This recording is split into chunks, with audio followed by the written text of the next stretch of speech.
Todd, the team has put together two pretty impressive performances against a couple pretty good hockey squads. Just a thought on building on that against Chicago today. Well, I've looked at our team from the beginning of the year, and I think we've built each night. Not a great start, but every night we've got better in different areas, and we found more and more players to contribute on both sides of the puck, offensively and defensively. So, first opportunity to play back-to-back games this season against a team that's building their own game and playing pretty well. So it'll be a good test for us. I like the line combinations that we found over the last little bit here. We've been able to spread our offense out rather than just have Connor or a select 2 or 3 guys contribute, and that'll have to continue tonight. All right, Koskinen got you the win yesterday. Talbot had a couple pretty good performances in Chicago last year. Are you going back to Cam? Cam will play tonight, back-to-back games, and referring back to Mikko's game last night after reviewing it again, he made some real good early saves that allowed us to to gain a little momentum and a little belief in our game. And I think that bodes well for his confidence and ours in him. And we're looking forward to him playing again.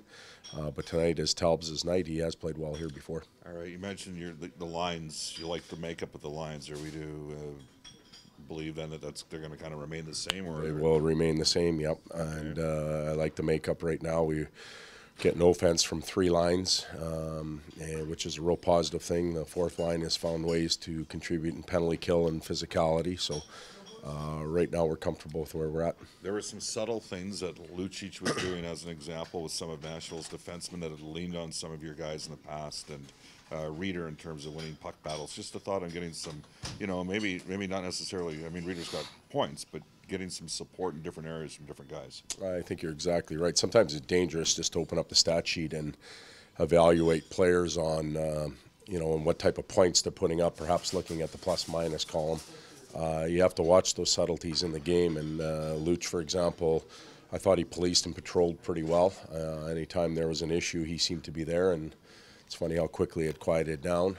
And then after that, Toby, a lot of smart plays by Toby, long skating plays to put their defensemen in bad situations. He made a great read on Leon's goal going cross ice. So I see his confidence improving as the games go on. So, with all that said, we can't give anything back, and that's what's important right now for our team to understand. Whether it's individually or collectively, we've worked hard to gain some confidence. Let's make sure that we continue to build. Any chance we see Bouchard back in today?